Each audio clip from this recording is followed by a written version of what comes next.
સૌપ્રથમ વાત કરીએ ગુજરાતના વરિષ્ઠ આઈપીએસ અધિકારી રવિન્દ્ર પટેલને ત્યાં security and exchange board of India એટલે કે સેબીની એક વિશેષ ટીમે ગુરુવારે દરોડા પાડ્યાના અહેવાલ મળી રહ્યા છે। તપાસ એજન્સી અમદાવાદ, ગાંધીનગર અને સાબરકાંઠામાં તપાસ હાથ ધરી શેર બજાર અને કોમોડિટી બજારમાં મોટું રોકાણ અને ખાસ પ્રકારના સોદાઓને લઈ અને આ તપાસ હોવાનું સૂત્રો તરફથી જાણકારી મળી રહી છે। એટલું જ નહીં, રવિન્દ્ર પટેલના સાળા, પત્ની અને પિતાની પણ અધિકારીઓએ પૂછપરછ કરી હોવાનો અખબારી અહેવાલ છે। ખેડબ્રહ્માના રોધરા ગામમાં આઈપીએસ અધિકારીના પૈતૃક મકાન અને અન્ય સંપત્તિઓની તપાસ કરવામાં આવી। આ ઉપરાંત ખેડબ્રહ્માના જ ગલોડિયા ગામે પણ તપાસ કરાઈ। દિવસભરની તપાસ બાદ આઈપીએસના શાળાએ આ વિશેષ ટીમ પોતાની સાથે લઈ અને રવાના થઈ છે।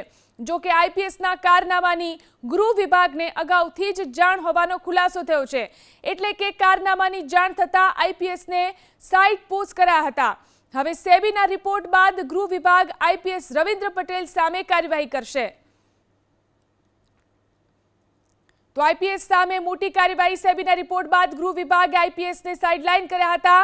આઈપીએસ રવિન્દ્ર પટેલના નિવાસ સ્થાને સેબીના દરોડા મોટી કાર્યવાહી કરવામાં આવી। તો આઈપીએસ રવિન્દ્ર પટેલને ત્યાં સેબીના દરોડાને લઈને મોટો ખુલાસો થયો। સેબીના દરોડાનું મૂળ સાધના બ્રોડકાસ્ટ કંપની હોવાના સંકેત મળી રહ્યા છે।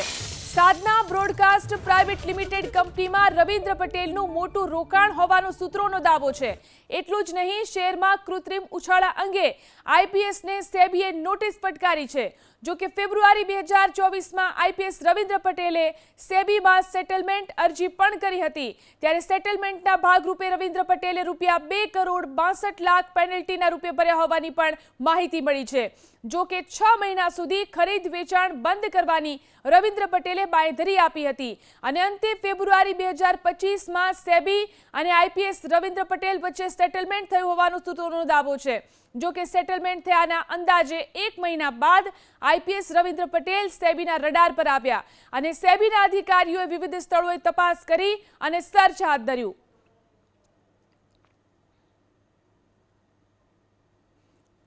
તો જે રીતે રવિન્દ્ર પટેલ સામે મોટી કાર્યવાહી કરવામાં આવી રહી છે, અનેક ખુલાસાઓ પણ સામે આવી રહ્યા છે।